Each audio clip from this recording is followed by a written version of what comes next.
CNJ's Epic Quest. CNJ's Epic Quest. CNJ's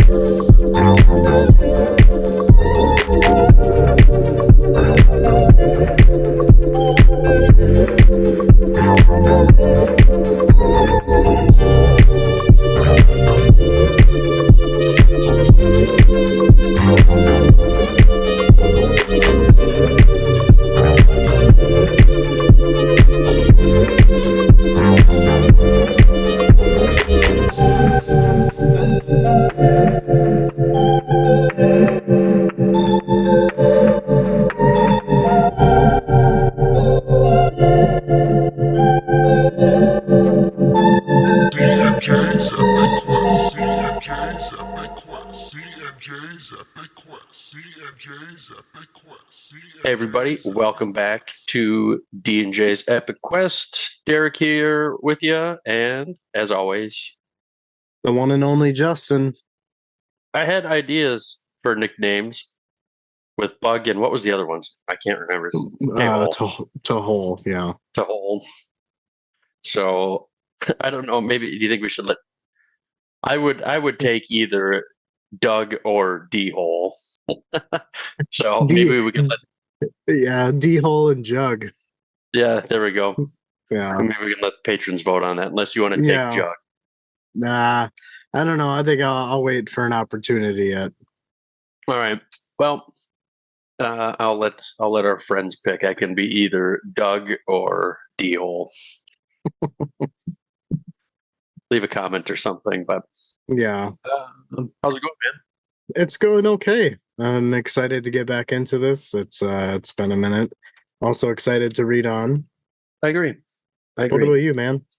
Just been busy, kind of settling into the new role at work, and my hockey team's pretty fucking hot garbage. We suck.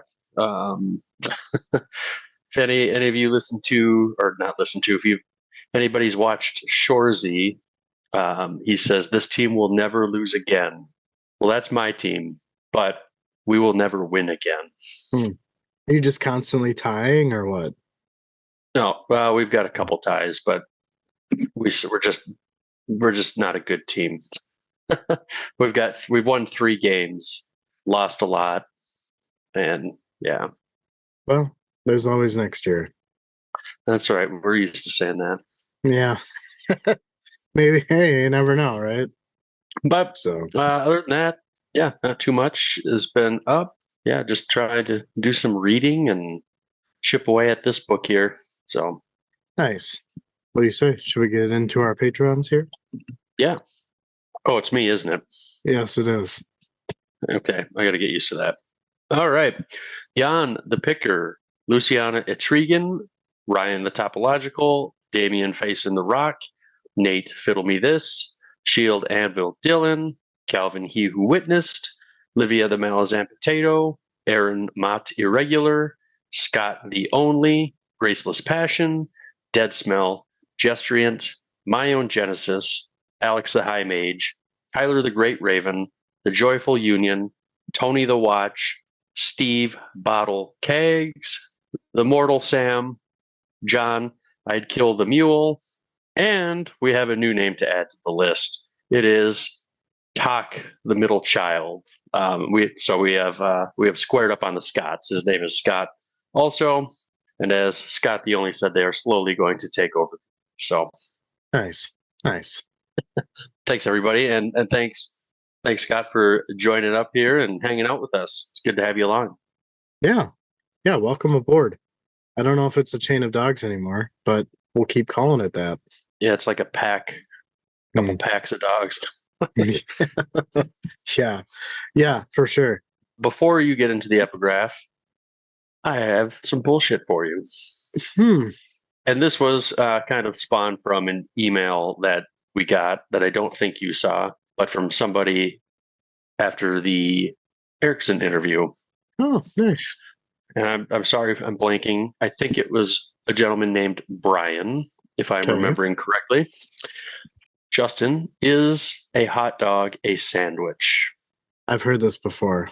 No right or wrong answer. I just want to know what you think. I mean, technically it's a sandwich.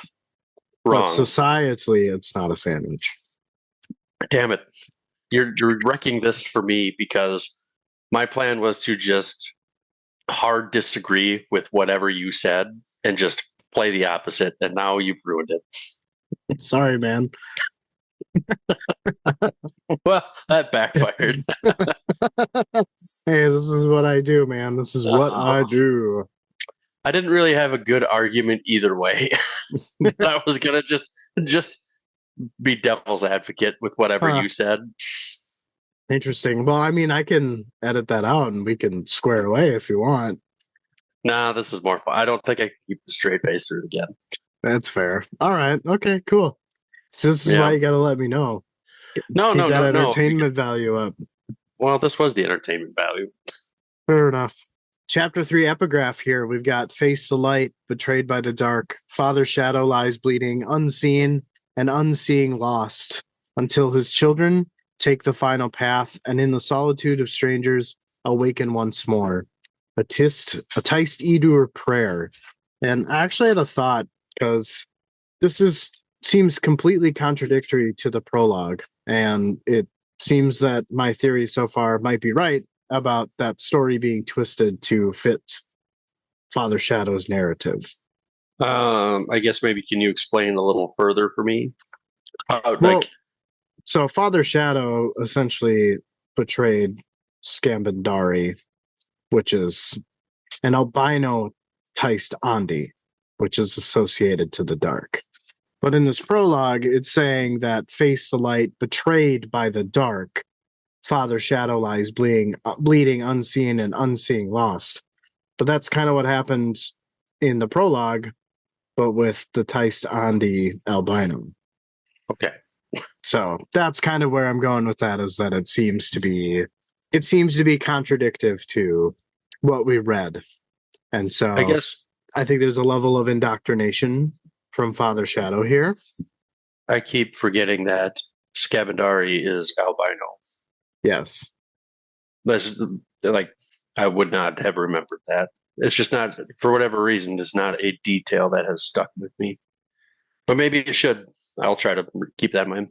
Yeah. I mean, it's definitely different. I mean, it's kind of our first introduction to an albino Taist Andi.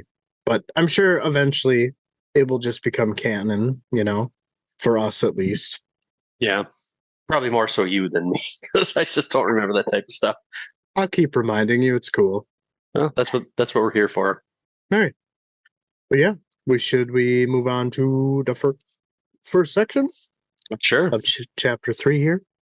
Yeah, I will say, and I'm sure you will probably edit out, at least for the produced part of the podcast, but when you just started recording this, this is my favorite chapter of the book so far. And like you said, granted, it's only the third chapter, or fourth if you want to count the prologue, but Yeah. man, this one really just worked for me in a lot of different ways, and I had a lot of fun reading it. I wish I would have had a chance to read it again before recording tonight, but I didn't, and that's okay. But yeah, this was a really good chapter. Yeah, I think I didn't get a chance to reread it again either, which I feel like is unlike me. But I feel like the summaries that we made will do it justice. I think so. Oh, yeah. All right, here we go. A hard silence that seemed at home with the impenetrable fog. The black wood paddles had been drawn from the water that was as thick as blood. Daughter Menendor had given a grim omen that morning. The body of a Bonetta warrior, a bloated corpse, scorched by sorcery, its skin peeled back by the sea. The whispering roar of flies, stung into flight by the arrival of the Edur slaves who had first found it. Letherii sorcery. The warrior had no sword, no armor. He had simply been fishing. Coranth set out from the river mouth shortly after the body was discovered. In the lead boat rode Hanan Mosag and his Krisnan, along with a crew of 75 blooded warriors. The other 3 boats held crews of 100. The tide carried them out, and it was soon obvious there would be no wind, so the sails were brought in, and they rowed, until the warlock king halted them. Fog surrounded the 4 boats, and nothing could be seen further out than 20 strokes of the paddle in any direction. Trull sat on a bench behind his brother Fear and set his paddle down, holding onto the new spear his father had given him. The Letherii ships were close, drifting in the same manner as the longboats, but they relied completely on their sails and could do nothing until the wind returned. And Hanan Mosag made sure there would be no wind coming. Shadow wraiths slipped over the deck, roving restlessly, crawling around on all fours. They seemed eager to leave the confines of the raider boats. Trull had never seen so many, and he knew they were present on the other boats as well. However, they would not be killing the Letherii. For that, the Warlock King had other plans. Trull could feel it waiting beneath them, a vast patience suspended in the depths. Near the prow, Hanan Mosag raised a hand, and in front of them, Trull saw the bulk of a Letherii harvest ship come into view, sails furled, lanterns stuck out on poles, casting an eerie yellow light. There was a second ship tied to the first with a thick cable, while shark fins broke the water surface around them. Suddenly they disappeared, and whatever was below them rose. It emerged unseen with a shivering of the water, a moment blurred and uncertain, then screams. Trull dropped his spear and covered his ears, and he was not the only one doing so. The screams became louder, drawn from the helpless throats, rising into shrieks. Sorcery flashed out to the fog for an instant, then was gone. The Letherii ships were on their sides, however. Nothing could be seen as to what was happening with them. The fog blanketed them, coiling like smoke, and from the impenetrable gloom only screams clawed free like shreds of horror, the writhing of souls. The sound in Trull's head were indifferent to his attempts of blocking them out. Hundreds of voices, hundreds and hundreds of them. Then silence came again, absolute and hard. Hanan Mosag gestured, and the fog lifted. The calm seas rolled with a steady breeze. Also gone was the black emanation that had taken down the Letherii fleet. Hanan Mosag said to paddle. Trull thought his voice had been right next to him. Trull started and reached down, grabbing the paddle just like everyone else. The longboat surged forward, and in a few moments they were next to one of the Letherii ships. Shadow Wraith swarmed its red-stained side.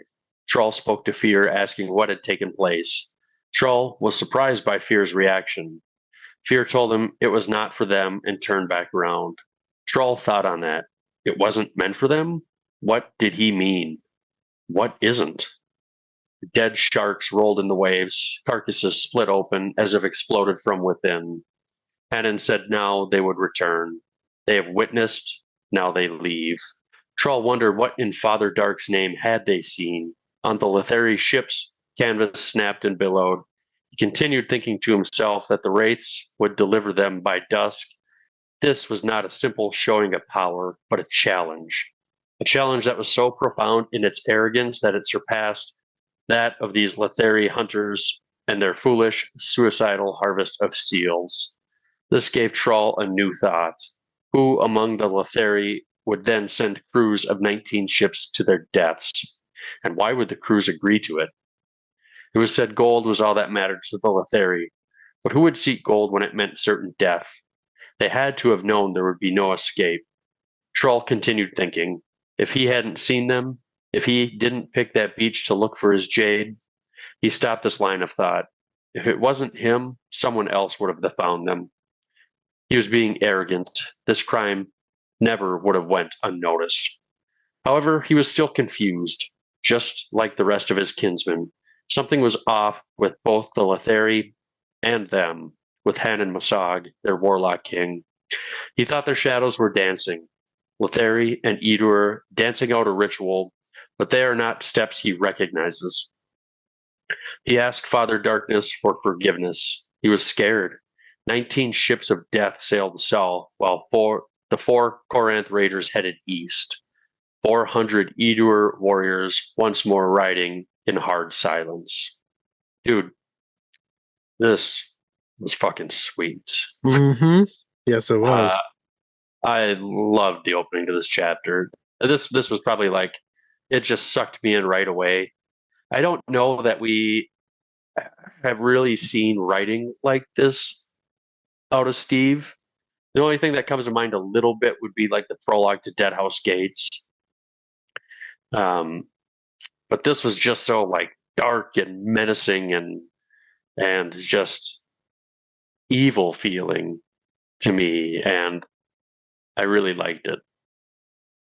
Yeah, I did too. I would 100% agree with you that like it just sucks you in, Yeah, like from the minute you start reading, which is great. So I had I feel like I had a decent amount of thoughts in this chapter, which sometimes I feel is a little unusual for me. But first one here, just like this opening paragraph, and I paraphrased this a little bit, but I kept it fairly true to what was written.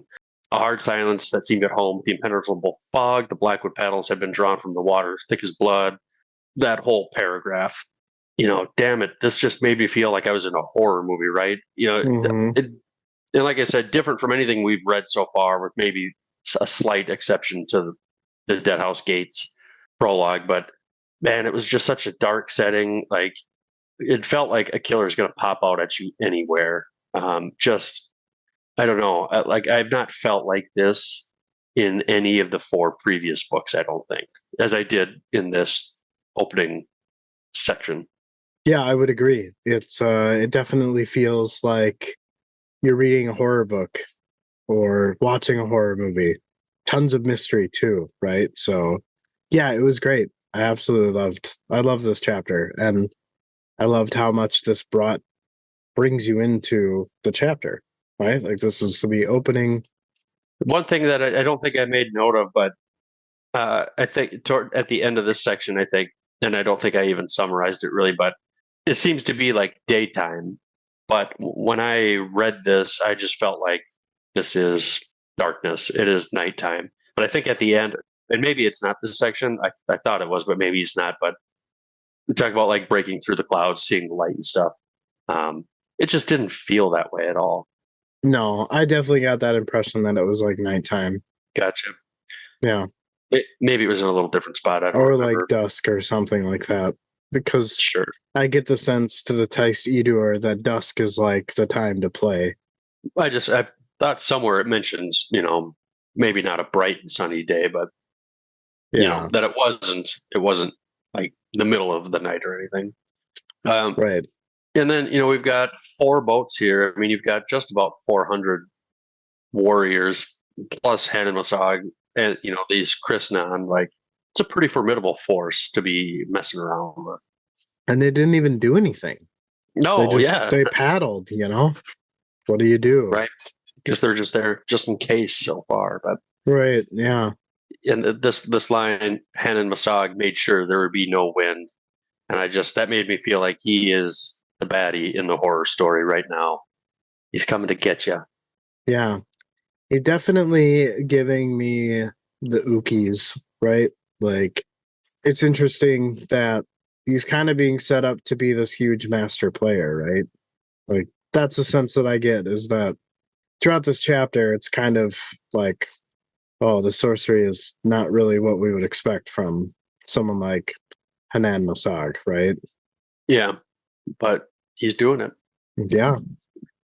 Another line that I liked a lot here, and again, I maybe paraphrase this a little bit, but Trull could feel it waiting beneath them, a vast patience suspended in the depths.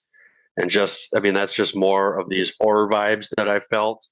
And like I said, I've not felt this way in any of the other books. So I was surprised how many instances there were of this that I felt, anyways.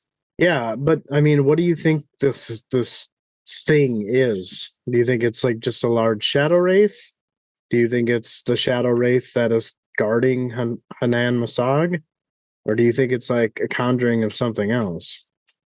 I just kept thinking it was like a Cthulhu type creature, just like some gigantic like octopus squid type thing, and I don't really have any idea what it is, but like that was just kind of the vibe I got. I don't have a clue what it actually is, and I don't know if we'll probably not even going to find out, Probably not. which kind of makes it all the cooler because you're just left wondering. This thing exists, and I don't know if it's ever going to come up again. Yeah, absolutely. Again, another line. It emerged unseen with the shivering of the water, a moment blurred, and then uncertainty, then screams. And maybe I just need to start reading some like straight up horror type books. As long if it's written like this, like I could read a whole book of like this type of shit. Oh, for sure. Yeah, absolutely. I would be in the exact same boat. Ha ha ha. Right. That Eh, was good. That was good. this is what I do. So This is what I do. if anybody could like recommend anything that would be like in that vein, like let us know. I mean, we'd both be up for it. So Yeah, absolutely. so then we get these sharks that are exploded from within, and that makes me think of that dude that we found in Memories of Ice. Do you think that that's related? I mean, nobody seemed to know like where that Tice Edur had come from. So maybe there'll be something later on in this book. Yeah, I don't think it's related to like this specific instance, just the way that like they found the Right. body and stuff. Yeah, yeah, I Yeah. think it's definitely related that way for sure. Yeah. Maybe do you think it's one of the Sengar brothers? I guess I hadn't really put that much thought into it. I mean, we know that they're going on an epic quest. What's to say that one of them gets annihilated, right? Or, I mean, I can't imagine that they're going to be uncontested this whole way. Oh yeah, I'm sure they're definitely going to run into some challenges for sure. I mean, we don't know what continent they're on, but we also know that in Memories of Ice, we got lots of talk about like Jaghut, sorcery, and Mekros, right? Those giant floating cities of ice. Well, isn't this? Well, I guess it says Tice Edur lands in the northern frontier on the one map. Right. Yeah, this is the continent of Letherii, and that happened on the eastern side of Genebacus. So, but I mean, we don't know where they're headed, right? Oh, okay. I misunderstood you. Okay, I got you. So, I mean, it would be kind of cool if like that's the connection. I mean, maybe we missed the explanation of the Edur in Memories of Ice, but hey, I I have don't a really think feeling. there was one. No, we just stumbled across this corpse. So, yeah. Yeah, which I mean, I don't really remember how we felt about that at the time. If we thought there was going to be more to it or not, but I think there must be something to it. Right. Yeah. I mean, I could just see him setting that up and then doing nothing with it. And then, events in this book or even another book will reveal that. Yeah, a book and a half later, we find out. Exactly. My last thought here on this section. So, talking about the Letherii, all that matters to them is gold. But like, why would you seek gold if it meant certain death? And that they had to have known there would be no escape. And that made me wonder: do the Letherii know that the tribes are, I guess, like more or less united under Hanan Masag? And if they thought they were if they thought that the tribes were still like fighting if they weren't united, maybe they thought they could get away with it. Maybe. I mean, I think that, based on chapter 2 and what we have read about the queen, is it kind of sounds like she sent them there. It almost kind of seems like it's a political ploy of some kind. And I actually think that the queen and Hanan Mosag are just holding up a front. They're just trying to make it seem like we have to fight the Letherii and we have to fight the Edur. But I don't know. I think in some way, shape, or form, it's a facade. Okay. It'll be interesting to see what comes of that then, if that is the case, or if it's something else completely, or Yeah, if you're just nailing it already. something doesn't feel right for sure about what we've read so far. I mean, there's definitely a lot of bad feelings in this chapter. So, Mm-hmm. Right. yeah. But that's all I got on that first section. A lot that I liked, a lot that I liked. And I don't think I've been like this excited to talk about a chapter in quite a while. Nice. Well, I'm excited for every chapter. I mean, yeah, I don't want to make it sound like I'm not, but like, yeah, I kind of struggle with like the ending of House of Chains and stuff, but this like is just kind of, I feel like it's kind of like reinvigorating me.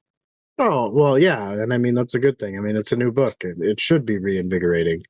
Yeah, Yeah. But So yeah, so I've been looking forward to doing this with you, talking about this chapter. yeah, I as well. Well, what do you say? Should we move on to the next section here? Yeah, take it away. All right. It was up to the slaves to prepare the body. The Bonetta corpse had been laid out on a bed of sand on the floor. The scrapes and gouges on his body had been filled with a mixture of clay and oils. With 6 widows overseeing, a large iron pan was set atop a trench filled with coals. Copper coins rested on the pan and sizzled as the condensation hissed and then disappeared. Udanos crouched near the tray, making sure that the sweat did not fall from his forehead and hit the tray, for if it did, it would spell instant death. As soon as the coins would glow in the center, he would use pincers to grab the coins and hand them to the widows, who with more precise pincers would grab them. The first coin was then placed in the left eye. The coin sizzled and smoked until it was bonded with the flesh, ensuring that it wouldn't move. Next was the right eye, nose, and forehead, each coin touching his neighbor. When the body's front and sides and all limbs were done, wax was poured over the body and cooled. The body would then be turned over, and the process was repeated. Everything would be covered in copper coins except for the bottoms of the feet and the palms of the hands. The task of sheathing took most of the day. It was near dusk when Udanos left the building and stepped outside to feel the cool air on his skin. He spat, trying to get the taste of the burnt hair and rotted flesh out of his mouth. It would take a few days for that to pass. He stared at the ground between his feet. His shoulders still hurt from the healing done by Uruth. Since that time, he had no opportunity to speak to Featherwitch. To his masters, he had explained nothing, and to be honest, they didn't even seem to press too hard and seemed pleased with his awkward answers. He wondered if Uruth had been the same in questioning Featherwitch. The Edur didn't seem to care too much of the slaves or their ways, as was their right as conquerors. However, identities persisted on a personal level. Freedom was a little more than a tattered net draped over small bonds. The removal of that freedom changed very little except the delusion of the idea. He thought to himself, the mind was bound to self, and self was bound to flesh, and flesh to bone. Like the errant wills, we are cages, and there is none but one freedom, and that is death. The conquerors always seemed that they conquered identity, but the truth was that the identity could be killed from within. Isolation had many children, and one of them was dissolution. Its path was unique, for that path began when the identity was left behind. From the building behind came the Edur song of grief. It was a sound that always chilled him to the bone. He thought to himself that it was like emotion hitting the same wall over and over again. A voice overwhelmed by the truths of the world. For the Edur, it was less about the loss and more about being lost. He wondered if this was because they have lived for over 100,000 years. The widows then emerged, the corpse supported by waist-high shadows, a figure of coins, the Eater's only use of money. It was the armor of the dead. He thought to himself that the Letherii did the opposite. Wealth was the illusion of armor for life. He heard the Edur grieving chant again. This was daughter Sheltatha Lore's hour, where all things material became uncertain. It showed the imperfections, both light and dark, disguised at other times, when the throne was always shown as empty. He thought to himself, why not worship money, as the rewards were obvious and immediate? But no, that was too simple. The Letherii ethics were subtle in the acquisition of wealth, diligence, discipline, and hard work. The downside of that, though, was laziness, despair, and failure. He said to himself a Letherii prayer to Errant, though none would utter it. Featherwitch had said that every act was a prayer, and thus in a day would serve a host of gods. A shout from the sea brought his attention back around. The Korathan Raidens were returning. He walked across the compound toward the Sengar household. Uruth and Tomad exited their dwelling, and he dropped to his knees. As they passed, he got to his feet and headed to the house. The copper-sheathed corpse would be placed inside a bloodwood trunk. 6 days from now, the tree trunk would be buried in a sacred grove of the forest. He made his way to the small alcove that was his room. The longboats would file in one after the other. They would not have failed. 19 Letherii ships were now dead. Standing on the shoreline, The noble wives and fathers would greet their returning loved ones in silence. He thought to himself it was silent because something terrible had happened. He laid back and felt a strange constriction of his throat. He could feel in the rush of his blood a faint echo in his heart. It was the grieving chant of the Edur. He thought to himself, who are you? What are you waiting for? What do you want with me? What you got here? So I got quite a bit. I feel like there was a lot to kind of dig out of here. And first, I want to talk about like the sheathing process, right? The coins being placed on like this pan and like essentially heated up, right? And then to the point where like it would bond with the skin. And it immediately made me think of the cover from Reaper's Gale. And I wonder if the dude on the cover was dead, as he clearly went through the sheathing. Do you think? I don't remember if we really talked about this before, maybe, but didn't we read somewhere that the deliverer? Okay, I got to slow down because I had another thought on something. I don't know what I want to say first. These are two separate thoughts. They I don't think overlap, but they maybe could. We read somewhere that the deliverer of Midnight Tides had like died a bunch, right? Like 1,000 times or lived 1,000 lives or something like that. Yeah, and he keeps like coming back. Yeah, he basically keeps, dying and coming back. But the deliverer of Midnight Tides, I don't know that I think that whatever the Midnight Tides is a person itself. And I had a thought, what if that's the name of the ice spear they're going to get? Oh, maybe. I think this is the part that I love is just that there's so many explanations that it could be. I'm excited to see what happens, right? Like going back to these kind of like earlier predictions of what could take place, right? Right. So I guess I kind of got on a little tangent there, but I guess what I was maybe originally thinking is, do you think that dude on the cover of Reaper's Gale is the deliverer of Midnight Tides? I think it is the Midnight Tides. So you think it is a person? Yes. Okay. I think it is a thing still, but we'll see. Maybe it's not the ice spear, maybe it's something else, but I think it is a thing. Should we make this an early bet? Oh, we could, because it's so vague. Like, I mean, it's really like just chucking darts at a board right now, right? Pretty much, Like, yeah. Can we even hit the wall? Like, we didn't throw it behind us somehow accidentally. Right, it's in someone's beer on the bar. Yeah. Stuck in another dude's hand. Yeah, or the back of his head. Something. Yeah. Okay. Yeah, let's do it. Okay, fuck it. Why not? What if we're both wrong? No one gets a pie. Fair. All right, my next thought that I had was about this identities persisted, right? Like, Udanos gets this feeling that the Eater don't seem to care much about the slaves and their ways, because why would they, right? Like that is their inherent right as the conqueror, right? But however, identities persisted on a personal level. And I really liked this, because while their physical bodies, as terrible as that is, are controlled, but their identities are not, right? And it's kind of that like great way to say fuck you. I didn't think about that way, but yeah, that's a good point. I also do you think it's because the Edur, like it mentioned, they're so long lived, like, their slaves' lives are just a speck of time compared to theirs, right? Like, so they really care. Do you think they really care what kind of personality they have? No, They're going to not be at all. dead in like 5 minutes comparatively, right?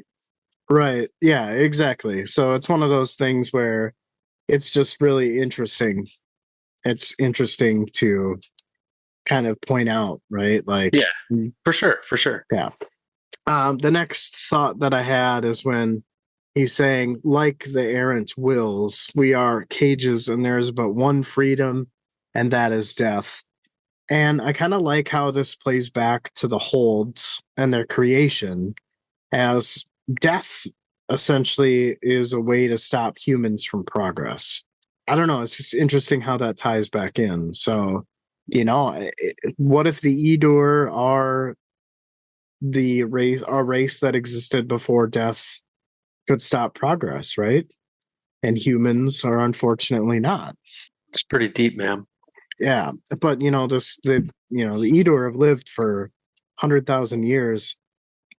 It almost kind of makes it seem very similar to the Thai Standy, right? Like they really just don't have a reason to live anymore. They're just living. So there's some similarities there, which there should be because I mean, shadow is essentially just the absence of light and dark, right? Yeah, dude. Okay, I'm jumping ahead a little bit, but did you just love the end of this chapter? All I could think is, I bet Justin is just digging this hardcore. Yep, I loved that. Yeah, Yeah, when they're in the cave. So yeah, yeah. Another thought that I had: isolation had many children, and one of them was dissolution. Right. Its path was unique, for that path began when the identity was left behind. And again, I'm kind of relating to one of my earlier thoughts, about the identity is that I feel like this is really powerful as self-worth is a powerful entity. But once you begin to leave that behind because of relationships, friends, work, you essentially begin to lose yourself, right? And that's all you have as a Letherii slave. And if you yourself are the fault for it leaving, you've lost your identity and you're a slave, right? Oh, damn. I like So that. I just thought it was really powerful. Yeah, I definitely didn't have a thought like that. That's cool, man. Yeah.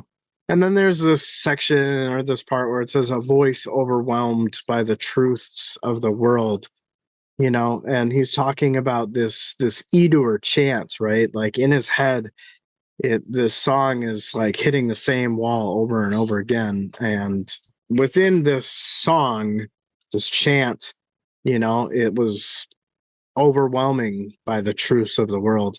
And this almost reminds me of the Teblor from House of Chains a little bit, and how they were so ignorant of the world around them that eventually it came for them. While they're similar, I feel it's a different because I think this is more or less what they've been told about Father Shadow being betrayed by the dark. I mean, that chant is essentially like an indoctrination, right? Like it's something they do, it's ritualistic, it's tradition, right? But tradition has to be designed by somebody. Yeah, that's a good point. And then also I love the juxtaposition between the Edur and the Letherii with this statement about the coins, and it's the only reason the Edur use money, but it's not to purchase anything. It's to honor a dead warrior, right? And this dead warrior wasn't even one of their own, but they're still spending all this time covering them in copper coins. It does seem like a weird thing to do when that money has no value to you. But I mean, if it's so valuable to the Letherii, why not be like, here you go, this is all we have, leave us alone? I don't know. Right? Like, why not take advantage of it? Like, it may not be of need to you, but like, it's a bargaining chip nonetheless, especially with an enemy that is so enthralled by coins and money and gold and value and wealth, right? And Yeah. even Erickson hitting really hard here. The wealth was the illusion of armor for life. It's a good line. Yeah. This part where they're talking about daughter Shaltatha Lore's hour, where all things material became uncertain. And then he, has this thought, or the narrator or whatever, it, says it showed the imperfections, both light and dark, disguised at other times. I go back to the whole look away to see. Yeah. And it kind of plays off the Minas Warren a little bit, like the Warren of illusions, both light and dark, disguised imperfections. Nice catch. But they also say it was when the throne was always empty. Like that was when the throne was visible. I don't know that I have anything to add on that. we read about Drift of Ollie in House of Chains, right? And that seems to be an empty throne. For now. And the Eater were attacking Drift of Ollie. You know what I mean? Like, is that the empty throne they're talking about? I don't know. I just find it interesting, and there's similarities there. While there's nothing explicit saying, yes, that's the empty throne. I have my thoughts, right? You've got your jump to conclusions mat out. That's right. This part where Erickson is like, the Letherii ethics were subtle in the acquisition of wealth, and it required diligence, discipline, and hard work. And God, it just, boy, doesn't that sum up our lives, right? Like, we go to work, we trade our time, we miss out on family events because of obligations, that this thing that pays you to live. And there's so many different spectrums of work and types of work and expertise, and all requires diligence, discipline, and hard work. But on the opposite side, laziness, despair, and failure, right? Like, you're not going to get paid for that kind of stuff. So it's funny how much of a call to light of modern society.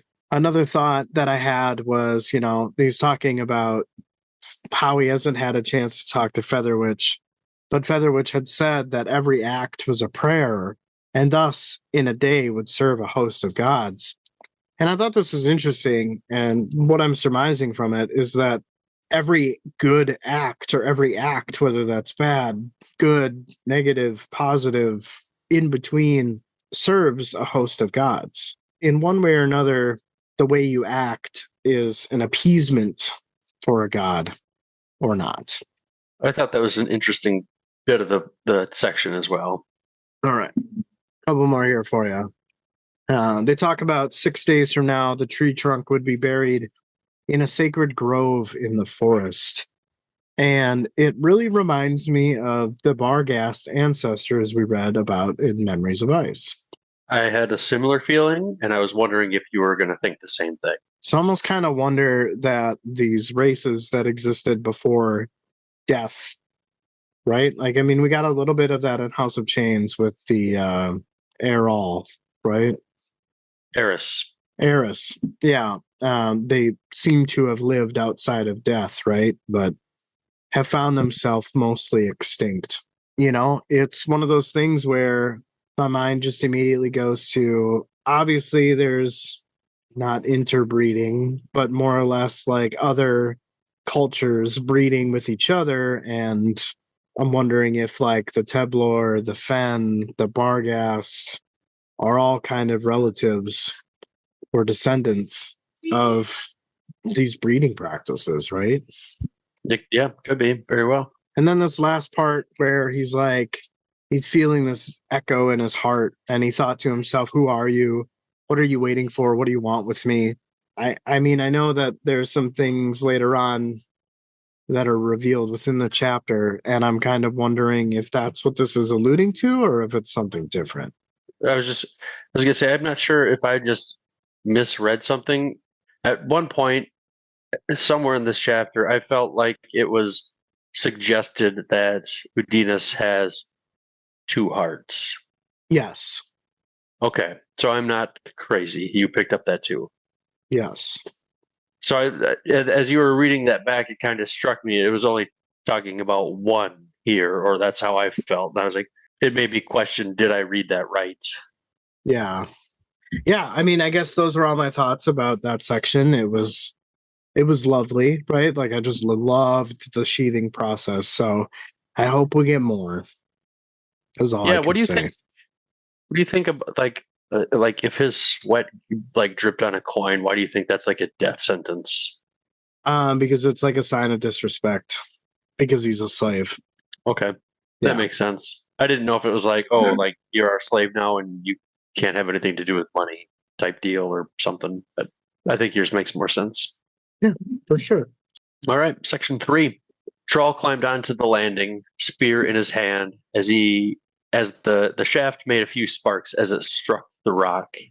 Fear stood next to him, and a few paces away on the opposite side were Tomad and Uruth. Rulad was not seen, nor was man. Troll could see that Fear was also looking through the crowd.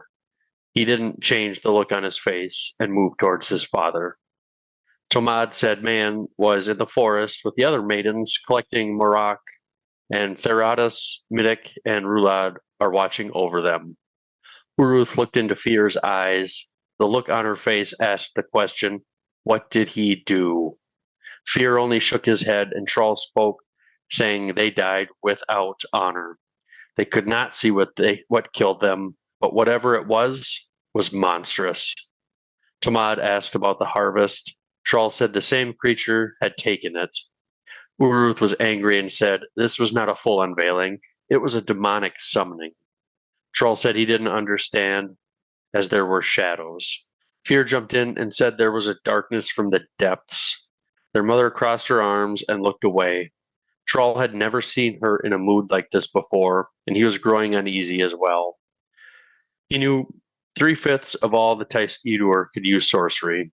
There was a multitude of fragments from Gerald Emerlon, and the power of the shadow came in many flavors, and out of Uruth's sons, only Benatus was able to use it. Troll told his mother that Hanan Mosag's sorcery was not of Gerald Emerlon. He didn't need to see their faces to understand the truth. He apologized for his foolish words. Uruth said it was only foolish to speak them out loud.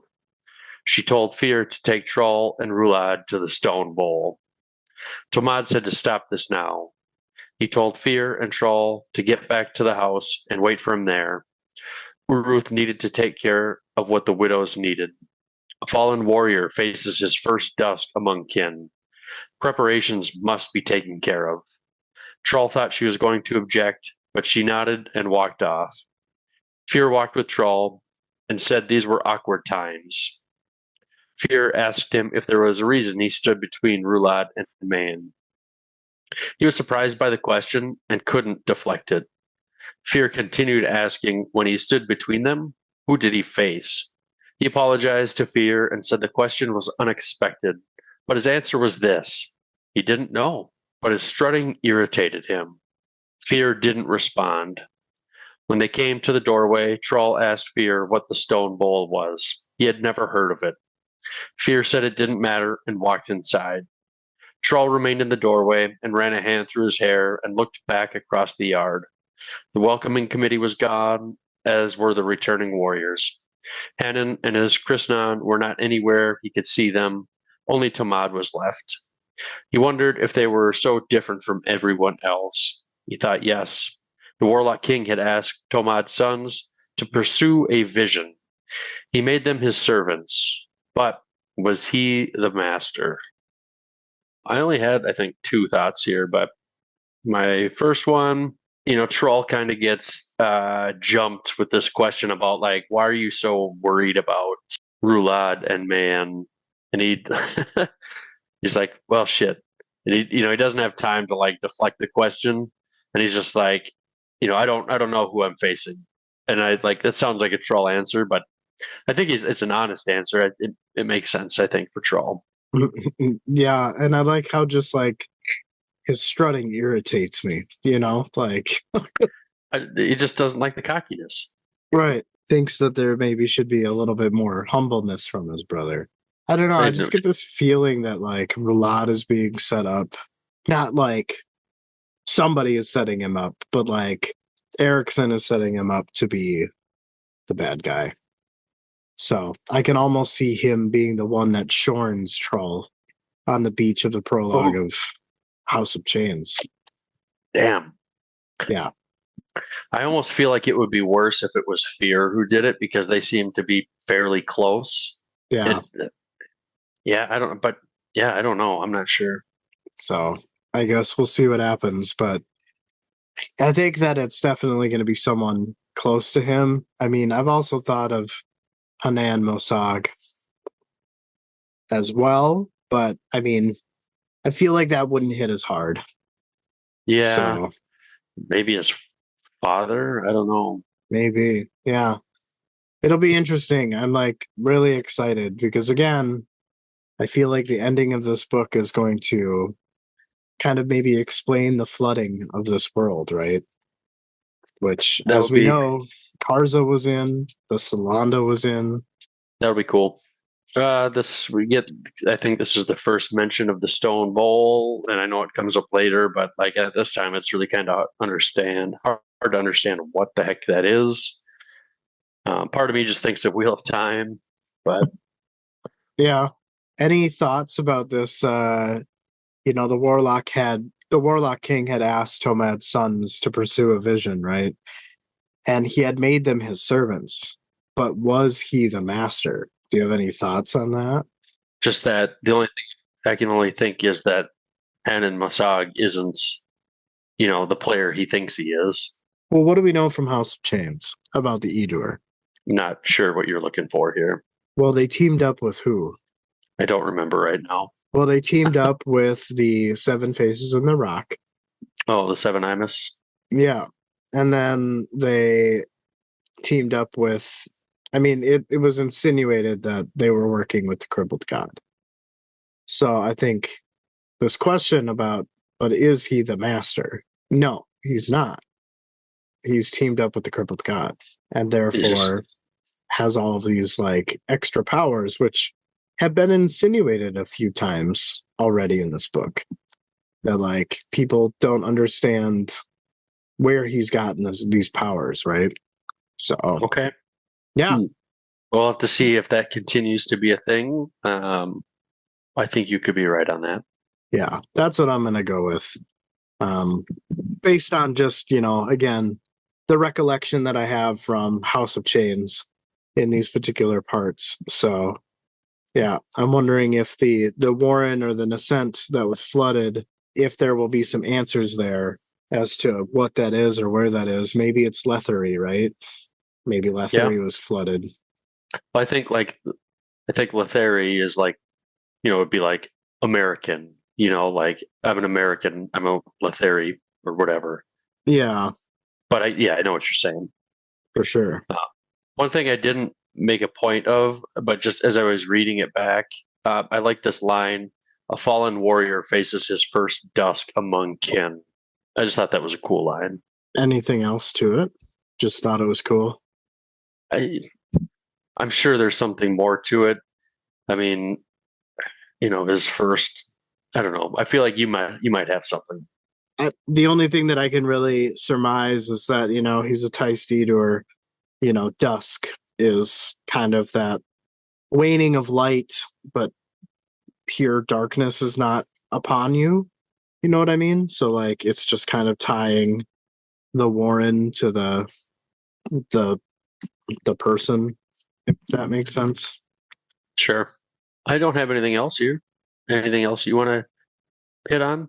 Not that I can think of, no, but this is probably my favorite section.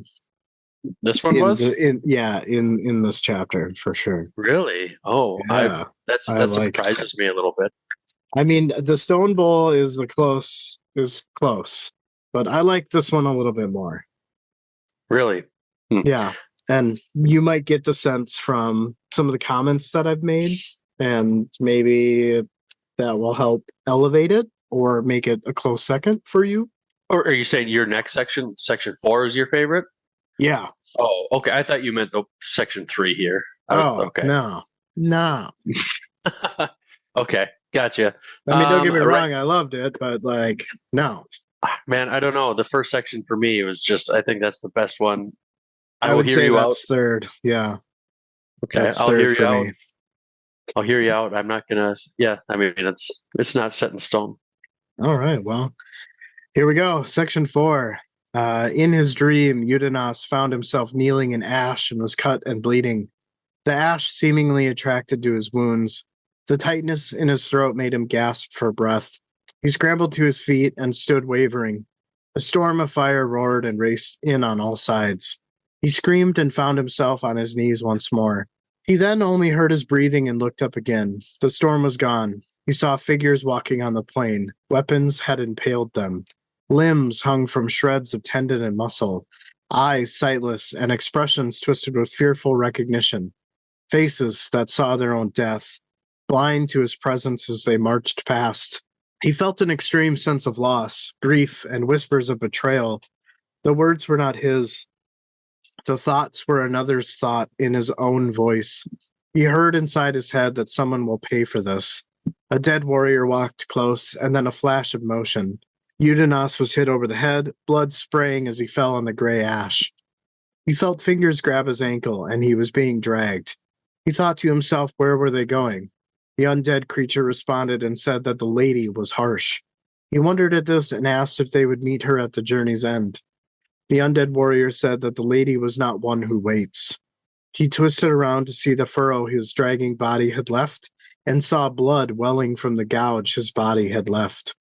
He wondered how long he had been dragged and who was it that he wounded. He heard the thunder of hooves, and an undead warrior said that she comes. Udanos turned on his back and heard a piercing scream as the undead warrior was cut in half. He rolled to one side as hooves thundered past. She blazed in blinding white, a sword flickering lightning in one hand.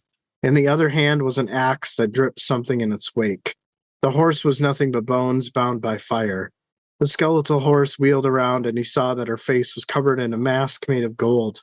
He stared into her eyes, got up, and started running. He heard hooves pounding behind him. He thought to himself that this must be Menendor, daughter of Dawn. Before him were the sprawled warriors that had walked alongside the one who had dragged him. Flames covered their bodies and none moved. He thought to himself that they kept dying. Don't they? Again and again. He continued to run.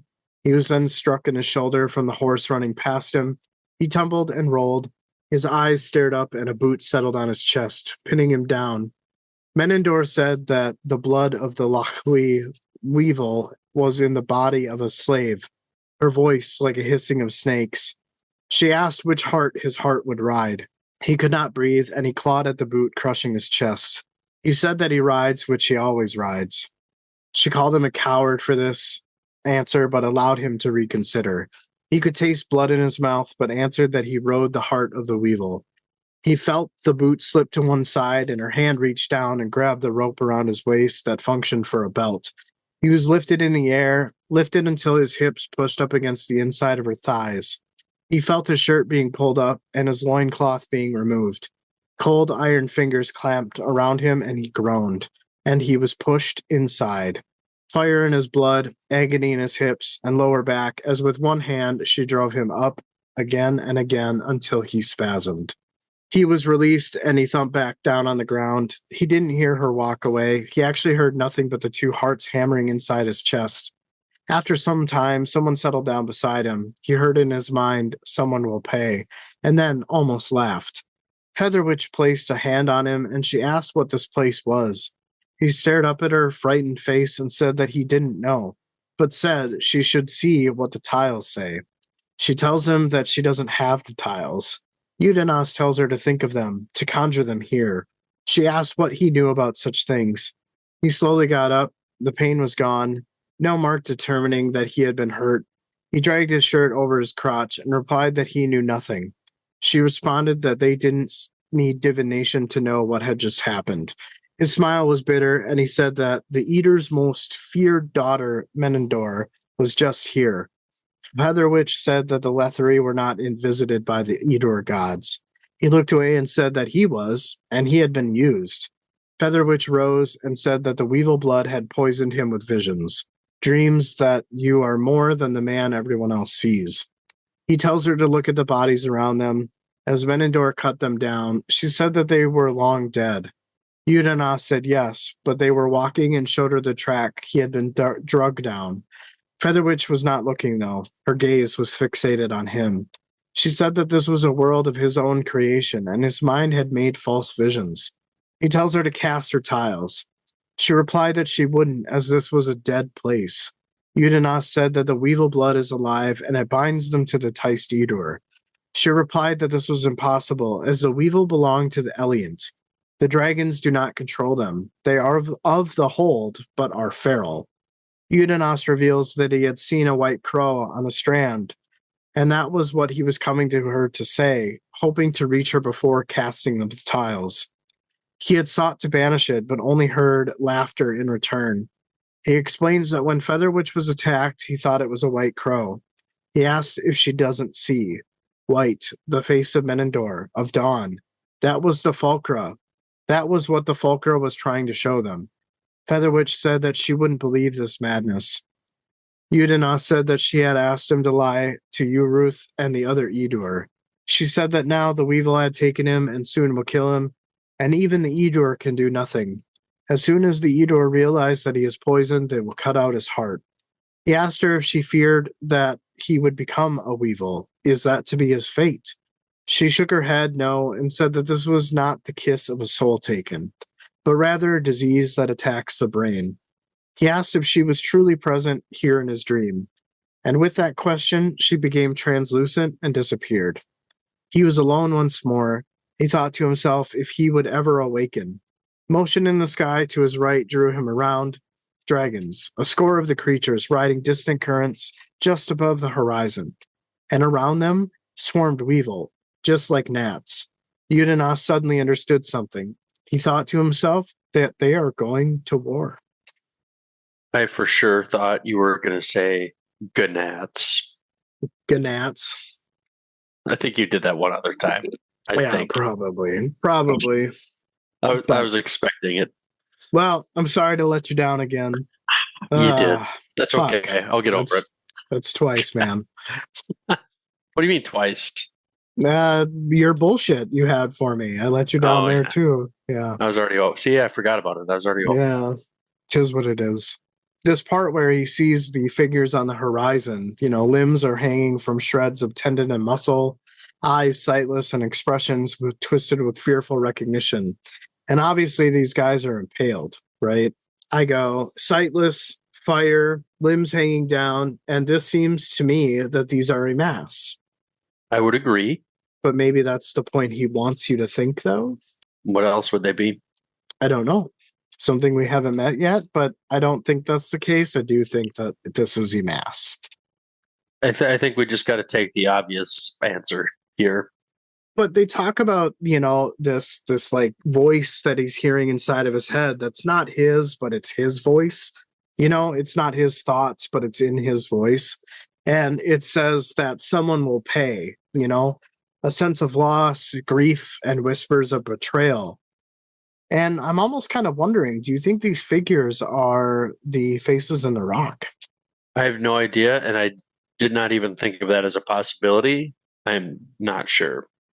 Wouldn't be against it. Wouldn't shut it down by any means. Right, because if we remember that failure to the amass is one of the biggest things that you could do to get outliered, right? Or outcasted. So I would see that as betrayal. Like, yeah, I failed, but that doesn't mean that, like, that's me, right? To fail is to learn from your mistakes, right? Right. Grow from it. Yeah. So that's kind of like my initial thoughts. And again, purely that's just because we just read House of Chains and all of that is still really fresh in my minds. But I mean, it really could be anything, the whirlwind was so hell bent because of her, her being betrayed. So I wonder if there's some similarities there. This gray ash that, he keeps that like is binding to his wounds and, he keeps falling on because he keeps falling down for whatever reason. And it just immediately makes me think of the Imperial Warren. So I don't know if there's some truth to that, or I mean, I'm sure that there are other worlds with gray ash, right? Like, but then this was like really weird to me, and I don't remember catching it on my first read through, but he said that as he was being dragged, he kind of has this thought. One, how long have I been drugged? And two, what was it or who is it that I'm wounding, right? Like he's seeing these furrows in the gray ash and it's like seeping blood, kind of like when you scrape your skin and there's like a little bit of blood that like comes out. That's kind of what I imagined in my mind. So if this world or dream has some personification to someone, is kind of what it seems. I'm not sure who, but I think it's interesting that he's in this very precarious position. And this is his thought. It just kind of makes me like him for the retrospective here. Like, who am I hurting? But I'm not the one acting, right? Like, I'm the victim. I'm being drugged, but he's also thinking about who he's hurting, right? Do you think that's just because he's like a slave? He's not really supposed to think of himself? I mean, again, it goes back to the identity thing, right? Like, I don't see Udanas giving up his identity, right? So, like, I think he still thinks he's him. Yeah, I don't know. It was interesting. You know, kind of made me feel like Burn vibes, right? Like that type of thing. Sure. And then, you know, when Menendor shows up, you know, she's got this axe, a sword of lightning, and an axe that dripped something in its wake. And I'm kind of wondering if this is lava. Okay. I didn't have any thoughts on that, but I like that. And then the horse was nothing but bones bound by fire. This makes a little bit of sense to me because the Tais Leozen, you know, not Edur. The thing that is weird is that even though she's said to be one of Father Shadow's daughters. And I'm getting a little confused by this, and I'm sure more will be revealed. And we know from House of Chains that the Tais Leozen, their hold or Warren, Harald Thierlin, and Talan were related. But I almost get the sense that Thierlin is older, so maybe they have enslaved or conscripted the Amass. So kind of like two separate thoughts there. I'm not sure how Menendor is Father Shadow's daughter when she clearly seems to be associated with the Dawn, which is more light-centric. I don't think I have anything of value that I can add. I'm so sorry. No, you don't have to be sorry.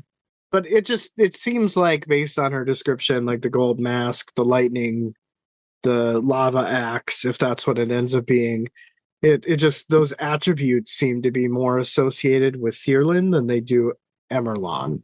Sure. Yeah. So I kind of wonder if Meandor is the daughter of some Tais Leozen. And the one we got earlier with Lore, Shalantha, Lore, or whatever, I can't recall. You know, I think she's daughter Knight. So I wonder if she's Scannon Bari's daughter. Could be. Not last thought. Just the part where she, like, you know, picks him up and takes just him starts to Plowtown. Takes him to Plowtown until he spasms, right? Like, dude, it just fucking goddamn. That was so brutal when I first read it. But to summarize it and understand the details behind it just makes it like that much more brutal. I did not really piece that together until you read it. That's what was happening. Yeah. So maybe I probably didn't pay super close attention, and then, like, obviously this wasn't the section I summarized. So when I summarized my previous section and then, read this one, I probably still wasn't paying super close attention. And I was like, what the heck is happening here? And then you read it and I'm like, I get it now. Yep. Yeah. Yeah, it was rough. As hard as these summaries are sometimes, it's super beneficial because, like, you get to, like, put it in your own language, like you get to take and interpret what's happening and write it in a way that would make sense to your average reader, right? I think that's also the benefit of what we're doing. Like, we're doing the interpreting for you or on your behalf, right? I generally think that I'm just dumbing it down for everybody. Yes. Not for everybody, but for us, right? Like, dumbing it down for us. Yeah. Second to last thought here, the kiss of a soul taken, right? Like, she talks about this was not, you becoming a weevil is not the kiss of a soul taken. And I'm almost kind of wondering, like, is that how you become soul taken? Like, we've gotten a very small amount of information about how they were born, but how does one become soul taken after that? And I feel like there may be something here with this. I guess I don't remember. I remember getting a little bit on it, but the details are not very clear right now to me. I don't really remember. Well, that's fair. I mean, it's a discussion, right? Sorry, I don't have much to add. Oh no, it's fine. It's just, the things that I point out are not always things you point out, vice versa, right? So Yeah, that's fair. yeah. Last thought though, he sees these dragons on the horizon. They're, being swarmed by weevils, which are feral. And he thought to himself that they are going to war because that was what he finally understood. And then I'm like, war against who? And I'm not quite sure how the Elliot fit into all of this, but it's interesting nonetheless. So I'm curious, definitely putting a pin in it, blah, blah, Oh, blah. we haven't said that in a while. Yeah, I know.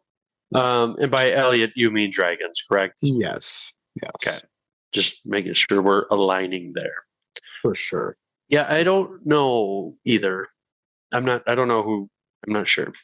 Those are all the thoughts that I had on that particular section. So, All right. We will keep going then. Yeah. My second to last one here. Morocco leaves covered the corpse, and over the next few days, the leaves would begin to rot and leach into the amber wax with a bluish stain until it was as if the body were encased in ice. The shadow in the wax enclosing the Benedo warrior for all time. A haven for wandering wraiths there within the hollowed logs. Troll stood next to the corpse as the blackwood log was still being readied. Living wood resisted hands that would alter its shape. However, it loved death, so it could be convinced. Distant cries could be heard as the village sent its final prayers up to daughter dusk. Night was only moments from arriving, and night belonged to the betrayer who sought to murder Father Shadow. At the moment of triumph, and almost succeeded. There were rules against serious discourse during the passage of time. Deceit prowled in the darkness, an unseen breath that one could breathe in and become infected. No swords were buried beneath the threshold of maidens' homes. If a marriage was sealed now, it would doom it. A child born was put to death, and lovers did not touch each other. The day was dead. But the moon would soon rise, and shadows would return. Just as Scavendari Bloodeye emerged from the darkness, so did the world. Failure awaited the betrayer. This was the only way it could be, or the realms would fall into chaos.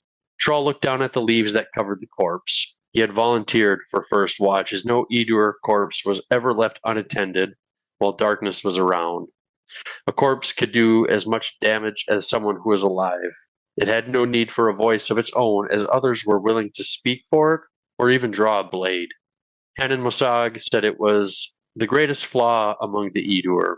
Old men and corpses were the first whisperers of vengeance. Old men and dead men stood at the same wall, and while the dead faced it, only men had their backs to it, and beyond that wall was oblivion. They spoke from the end times, and both knew they needed the young on identical paths, if only to give meaning to all they had done and all they knew. Feuds were now forbidden. Crimes of vengeance sentenced entire bloodlines to death with a disgraced execution. Troll watched from where he stood. Rulad walked out from the forest onto the trail that led north to the cemetery that was chosen for the warrior's resting place. There, a lone woman stood watch against the night. Troll thought it might be an attempt that would fail, or perhaps a repetition of meetings that had occurred before. She was unknowable, like all women, but he wasn't. He was too late to the war, and so his belt was bare. He would draw blood another way, because Rulad must win in everything he does. Everything worth fighting for was gained by not fighting. Every struggle was a struggle against doubt. Honor was not to be chased. As with all other forces in life, it came straight at you, and right before the collision is where the truth was revealed to you. An attempt which she would refuse. With outrage visible in her eyes, or their arms now entangled, and in the dark there is heat and sweat, along with betrayal. He could not move, he could not abandon the Benedo warrior. His brother Fear had made a sword, as was their custom, and stood before a man, with the blade on the back of his hands. She stepped forward and took the blade from him. They were betrothed. A year from that day, and less than 5 weeks from now, she would come out with the sword, then dig a trench before the doorway. She would bury it, iron and soil, weapon and home, man and woman, married. Before the day Fear had given man the sword, Roulade had not even looked at her. But since then, he had set his eyes upon her, and that made it what it is now. He would not abandon his watch, as a Beneda warrior was I think it was supposed to be was not a Heroth warrior. Troll's eyes narrowed. Something came from the woods opposite, came forward with black blood around its mouth, skin a dulled reflection of moonlight, twin empty scabbards at its hip, and fragments of armor hanging from its eyes like dying coals.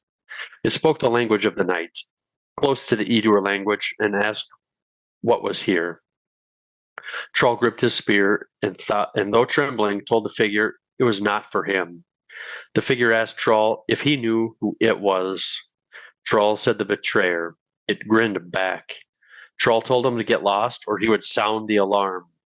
The betrayer asked how. His voice was shot, but he had wandered far this night and had no desire to wear this man's armor.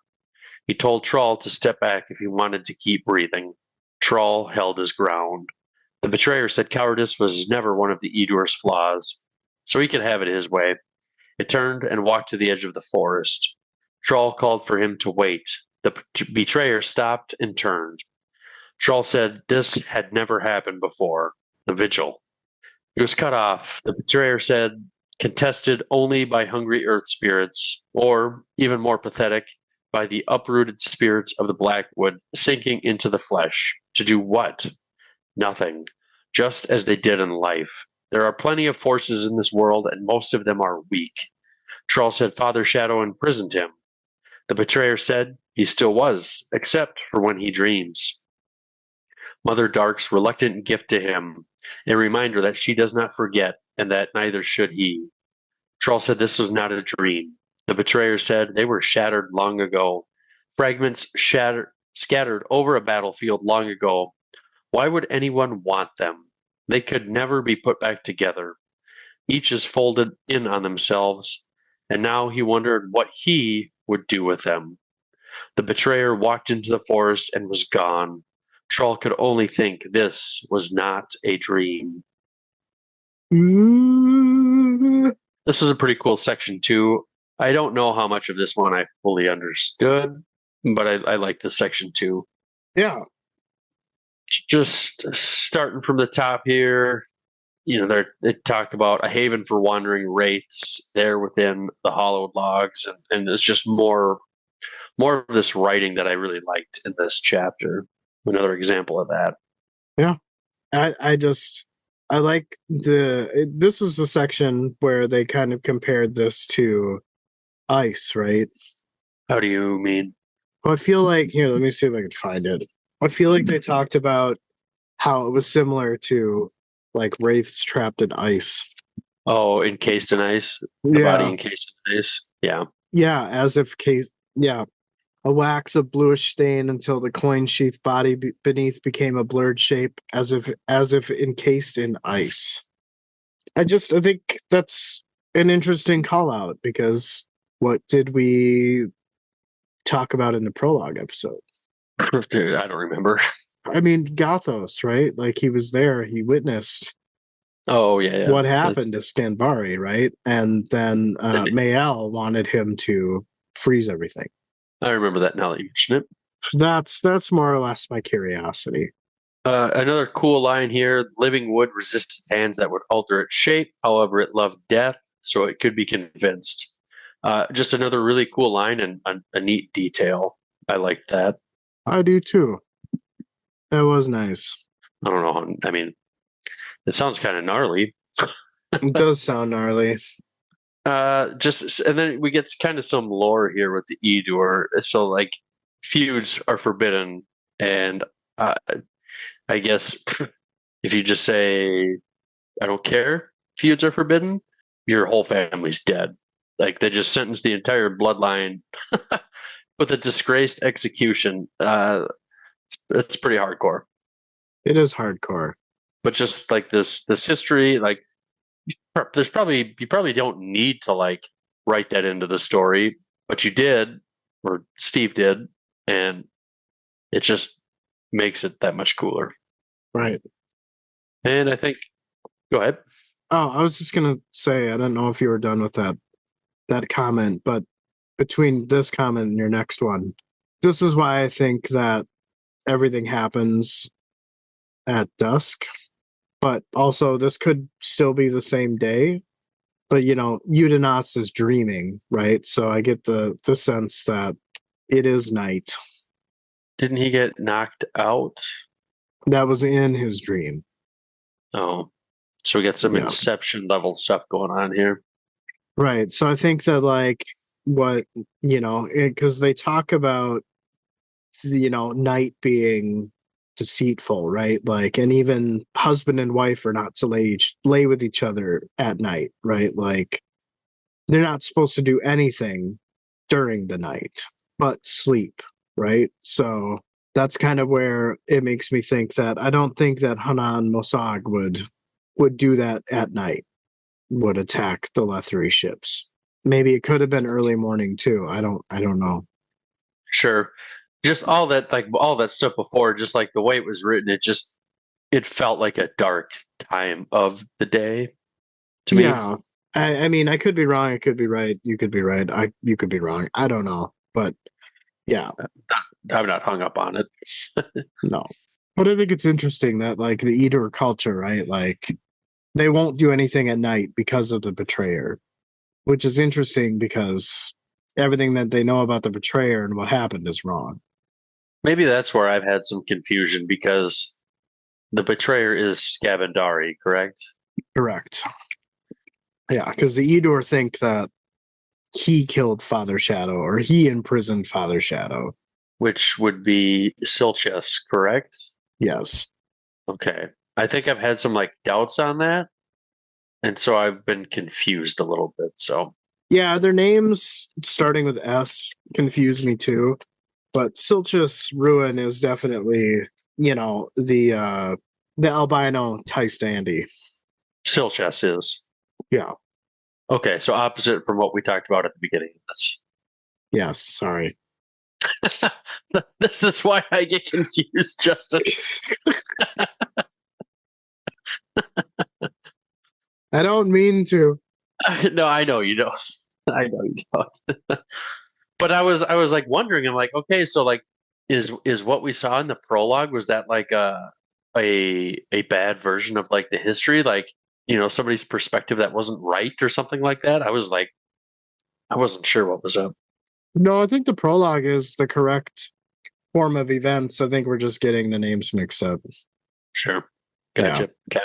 Yeah, the Well, betrayer is the albino Tystandy. but Silchess is the albino, Yes. right?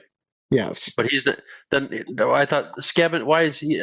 Who did he? Scabandari's the betrayer because he killed Silchess, or imprisoned him or whatever, right? Yeah, but This he's is where I have father. confusion. He's Father Shadow. I'm all sorts of confused right now. Yeah. I'm sure things will come to light. Oh, you silly man. My last thought on this section, Troll talking about this woman who has got on, she's watching, and he says she is unknowable like all women. And I think that's probably the smartest thing that's been said in this entire series. Oh, maybe I do have another thought. Oh, yeah. You've got a couple more. They're just spaced out a little bit. Yeah.